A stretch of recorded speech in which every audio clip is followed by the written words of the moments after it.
je leto a to znamená veľa slnka a to znamená potrebná ochrana pred slnkom. Takže moje kroky samozrejme smerujú do One and Only DM.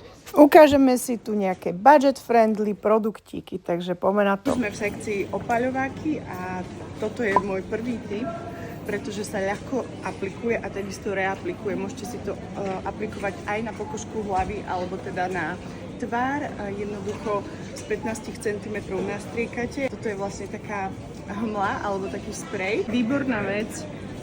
Takisto na reaplikáciu na tvár a môžete si to dávať aj cez make-up a výhoda toho je, že pekne zafixuje make-up. Týchto si beriem viac, lebo je dosť možné, že sa vypredajú, lebo je to fakt pecka, lebo môžete to dávať cez make-up a hoci kedy počas dňa. Toto je perfektný tip, pretože je to taký stick, ktorý si môžete dávať aj na tvár, ale aj na pery, alebo takto na cestičku vlasov, na uši alebo na také menšie plochy, napríklad prsty, ktorý sa vám jednoducho zmestí do kabelky a je vhodný aj na reaplikáciu počas dňa.